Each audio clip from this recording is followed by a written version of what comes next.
Good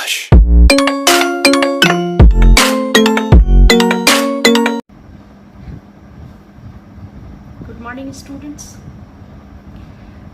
part third students, part third के लिए ये उनका क्लास है। उनके लिए मैंने 2 या 3 क्लास और उनके लिए दिए हैं आपको, जिसमें बहुत इनिशियल स्टेज पर बात किया है और उनके पर्सनालिटी के संबंध में बातचीत हुई है। तो नाउ हम लोग ये बात करेंगे कि उनशन सिस्टम ऑफ साइकोलॉजी क्या है। तो देखिए, किसी भी उनको फादर ऑफ एक्सपेरिमेंटल साइकोलॉजी कहा जाता है। एक फादर का जो रोल होता है अपने बच्चों की ज़िंदगी में, जैसे उसके लिए खाने का इंतज़ाम करना, जैसे उसके लिए रहने की जगह का इंतज़ाम करना, उसके क्या फूड मटेरियल्स होंगे, क्या, तो विषय में भी इसी तरह की बातें आती हैं। विषय में भी इसी तरह की बातें आती हैं। तो ऊंट ने वो सब कुछ किया जो एक बच्चे को, मैंने आपको बताया था कि किस तरह से ऊंट वापस आए लिप्जिग यूनिवर्सिटी हॉपकिंस से। पिछले क्लास में मैंने आप लोगों को बताया। तो वापस आए और उन्होंने वहाँ 45 या 47 ईयर्स ऑफ द लाइफ जो लास्ट का था उनको उन्होंने वहाँ दिया। एक कमरे से स्टार्ट किया साइकोलॉजी के, एक्सपेरिमेंटल साइकोलॉजी के घर को, और 11 कमरे में तब्दील किया। सो इतना ज़्यादा वर्क उन्होंने किया। एक स्टूडेंट का पूरा ग्रुप बनाया और जिसमें टीचर भी, जिसमें इंग्लैंड से, अमेरिका से और जर्मनी से भी स्टूडेंट्स आए। सभी स्टूडेंट्स बहुत ज़्यादा डिवोटेड रहे, लेकिन कुछ ने बाद में रिबेल भी किया। ये मैं रिकैप कर रही हूँ अपने पिछले वीडियो का। तो कुछ ने रिबेल भी किया, रिबेल करने के बाद, लेकिन टीचर एज इट इज़ बने रहे। टीचर को जितनी इज्जत मिली उतनी इज्जत किसी और स्टूडेंट को नहीं मिली। तो ये एक बहुत बड़ा उनका, तो मैं पिछले क्लास में मैंने ये सारी चीज़ें आप लोगों को बताई हैं और आप इसका रिकैप करें। आई थिंक ये 3rd या 4th क्लास है। मैं जब इसको अपलोड करूँगी तो फिर आपको देख के बता दूँगी, इसमें नंबर ऑफ क्लास में डालूँगी। अब उनशन सिस्टम ऑफ साइकोलॉजी क्या था, इसको मैं आप लोगों को आज डिस्कस करती हूँ इस वीडियो में। तो सब्जेक्ट मैटर के रूप में उन्होंने इमीडिएट एक्सपीरियंस यानी तात्कालिक अनुभव को लिया और उन्होंने इमीडिएट एक्सपीरियंस में भेद किया। इमीडिएट एक्सपीरियंस और इमीडिएट एक्सपीरियंस में भेद किया उन्होंने।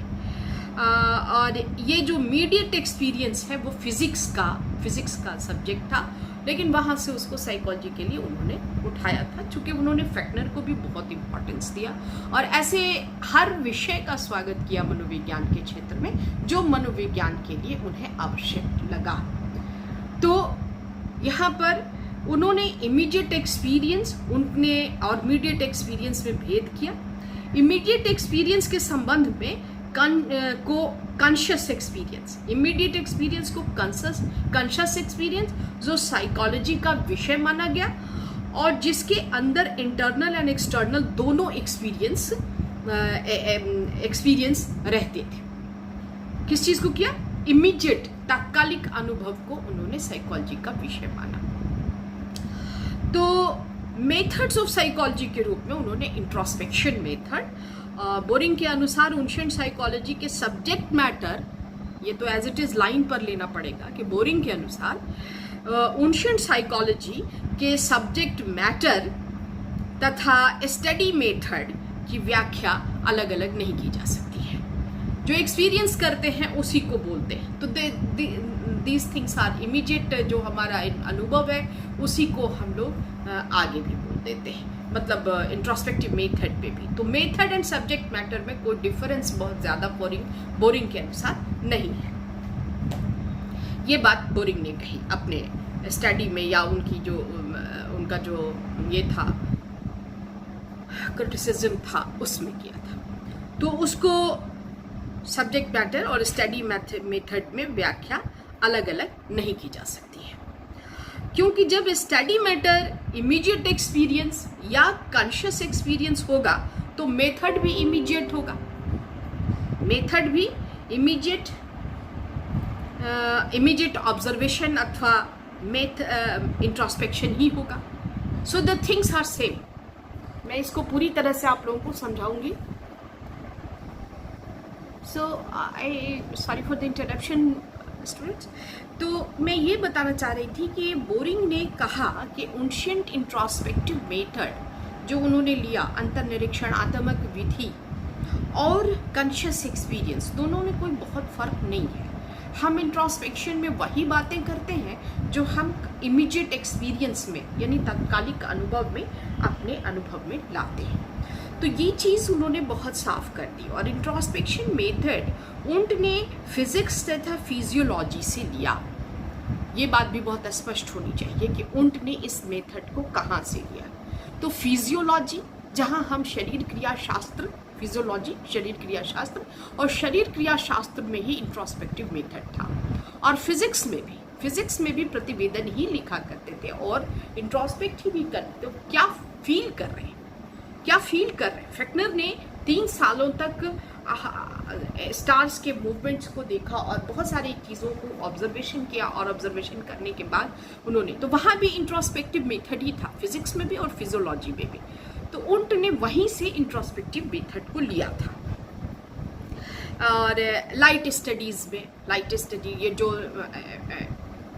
लाइट यानी बिजली, लाइट स्टडीज़ में के संदर्भ में वहाँ पे इस्तेमाल किया जा रहा था. तो इसको उन्ट ने अपने लिए अडॉप्ट कर लिया. ठीक है, फिर से इसको हम कर दें. सब्जेक्ट मैटर में इमीडिएट एक्सपीरियंस और इमीडिएट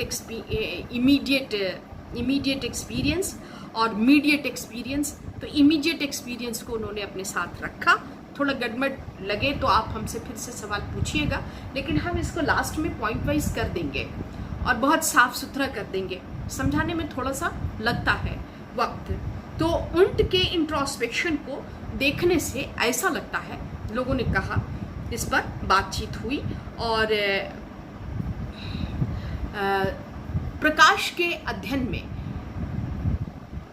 इंट्रोस्पेक्टिव मेथड लिया गया था फिजिक्स में, और उसी तरह से लिया गया फिजियोलॉजी में. कि आप क्या महसूस कर रहे हैं इस चीज़ को आप बताइए. तो दिस इज द 2 फील्ड्स जहाँ के इंट्रोस्पेक्टिव मेथड का इस्तेमाल किया जा रहा था, उसको उन्ट ने उठा लिया अपने एक्सपेरिमेंटल साइकोलॉजी के लिए. हाँ, और इस इंट्रोस्पेक्शन में जो क्या क्या चीज़ें थी उसको भी देखना है. तो स्ट्रेन्ड कंडीशन यानी तनाव भरा जो कंडीशन होता था, और दूसरा उसमें था repetition of introspection in always possible, if always is always possible. उनका ये भी मानना था कि इंट्रोस्पेक्शन को जो है वो हमेशा रिपीट किया जा सकता है. और स्ट्रेन्ड कंडीशन यानी तनाव भरा जो कंडीशन होता है, एक्सपीरियंस जो हम लोग गेन करते हैं, उसमें भी इंट्रोस्पेक्टिव मेथड का इस्तेमाल किया जा सकता है. तीसरा है सिचुएशन को कंट्रोल किया जाना. सिचुएशन पूरी तरह से कंट्रोल्ड होना चाहिए. इंट्रोस्पेक्टिव मेथड में उन्ट ने ये भी दावा लिया फिजिक्स और फिजियोलॉजी से, और इसमें सब्जेक्ट मैटर को दिया. आप 3 चीज़ों को देखिए, अभी तक जितना हमने डिस्कस किया है. उन्ट ने क्या क्या किया, इमीडिएट एक्सपीरियंस और इमीडिएट और इंटरमीडिएट एक्सपीरियंस दोनों में भेद किया. इमीडिएट एक्सपीरियंस को ही उन्होंने साइकोलॉजी का विषय सब्जेक्ट मैटर माना. और इंट्रोस्पेक्शन मेथड जो कि पहले से ही, यहाँ से ध्यान दीजिएगा, पहले से ही फिजिक्स और फिजियोलॉजी के क्षेत्र में यूज किया जा रहा था. प्रकाश के अध्ययन में फिजिक्स में किया जा रहा था और फिजियोलॉजिकल कंडीशंस को बताने के लिए फिजियोलॉजी में किया जा रहा था. इंट्रोस्पेक्टिव मेथड को उन्होंने अडॉप्ट किया कहाँ, साइकोलॉजी में. किसने? उन्ट ने. तो बोरिंग का कहना था कि इमीडिएट एक्सपीरियंस यानी तात्कालिक अनुभव और कॉन्शियस एक्सपीरियंस, इन दोनों के बीच कोई बहुत बड़ा फर्क नहीं है। इंट्रोस्पेक्टिव मेथड में हम वही करते हैं जो हमारा तात्कालिक अनुभव होता है, उसको हम वर्बलाइज करते हैं। ये बोरिंग ने कहा। और उन्ट के इंट्रोस्पेक्शन को देखने से लगता है कि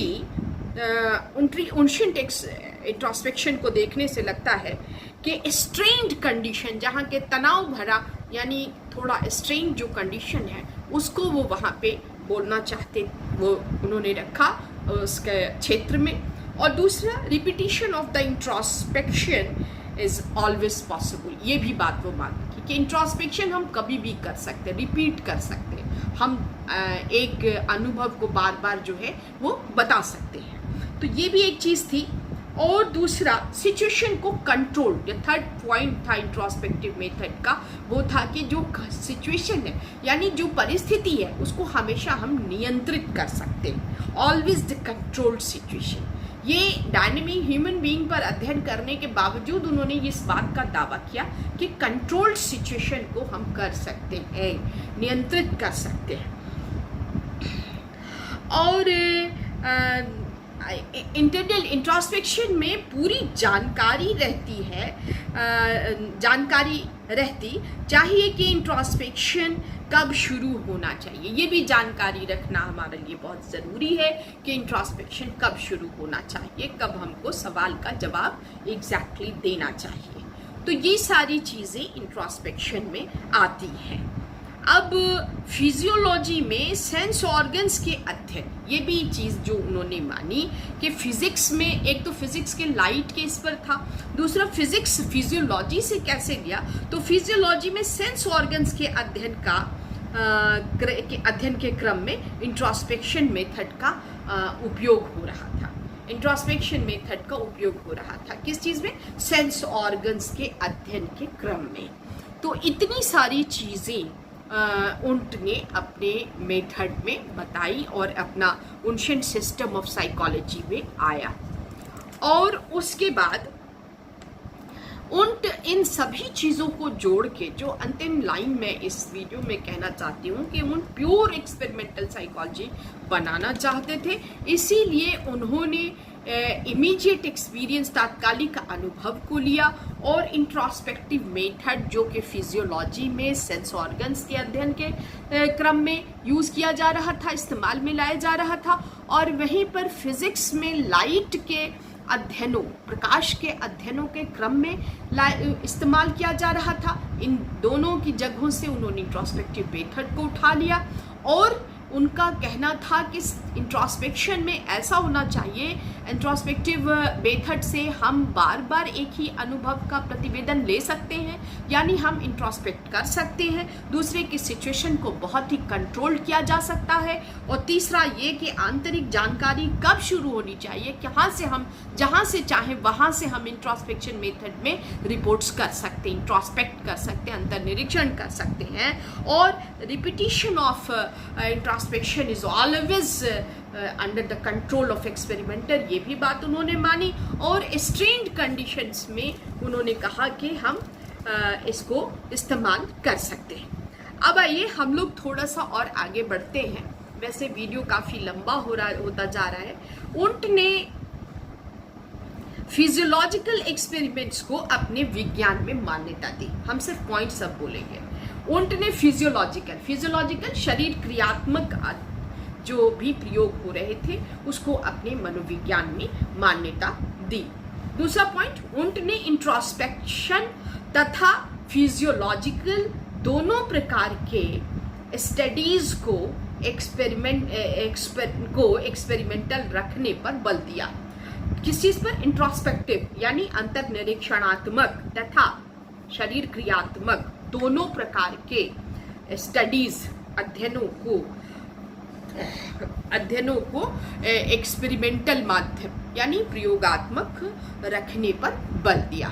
ये भी बात बिल्कुल सही है। और नेक्स्ट पॉइंट उनका है कि इंट्रोस्पेक्शन तथा एक्सपेरिमेंटल मेथड को कुछ विषय के अध्ययन में अपर्याप्त पाया।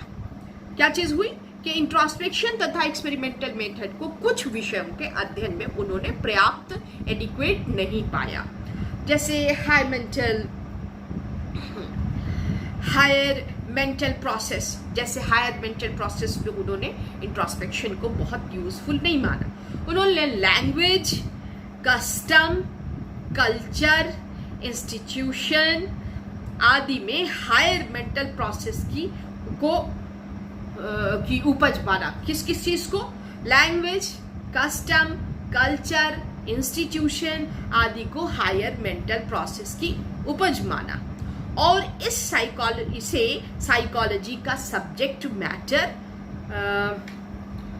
साइकोलॉजी का सब्जेक्ट मैटर माना।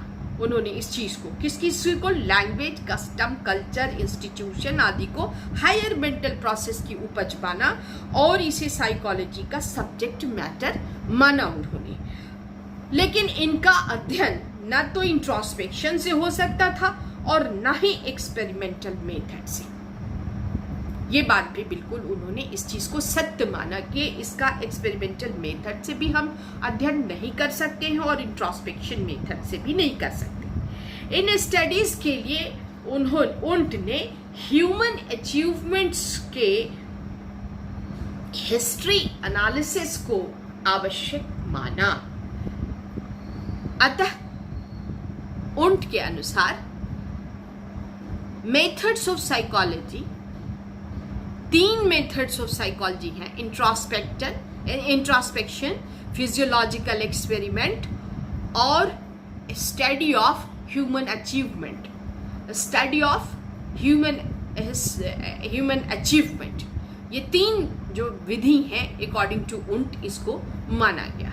तो आप आज हम लोग यहीं तक रहने देते हैं। इसका जितना रिपीटेशन होगा वो हम बाद में कर देंगे। तो फिर से एक बार रिपीट कर देते हैं यहाँ से कि उन्होंने फिजियोलॉजिकल एक्सपेरिमेंट को अपने मनोविज्ञान में मान्यता दी, पहली बात। दूसरी बात, उन्ट ने ये भी देखा कि फिजियोलॉजिकल दोनों प्रकार की, इंट्रोस्पेक्टिव एंड फिजियोलॉजिकल दोनों प्रकार के स्टडीज को एक्सपेरिमेंटल रखने पर बल दिया।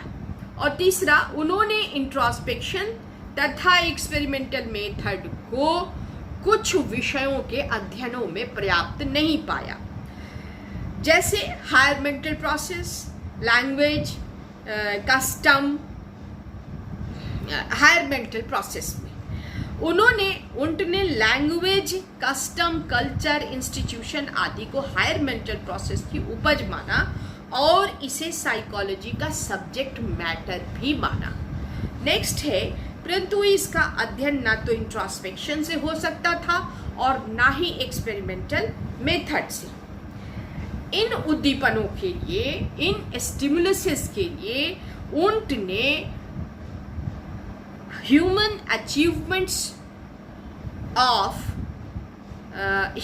अचीवमेंट्स के हिस्ट्री एनालिसिस को आवश्यक माना।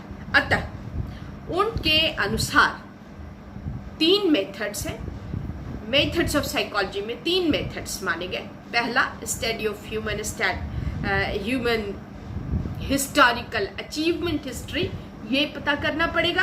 दूसरा, फिजियोलॉजिकल एक्सपेरिमेंट्स एंड तीसरा, इंट्रोस्पेक्शन। फिर से इसको रिवर्स करते हैं। Introspective method is the first method, जो कि फिजिक्स और फिजियोलॉजी के क्षेत्र से लिए गए।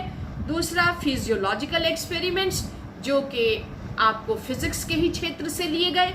और तीसरा, history of achievement of human being पर भी हमको अध्ययन करना पड़ेगा। That's all students, bye, see you in the next video.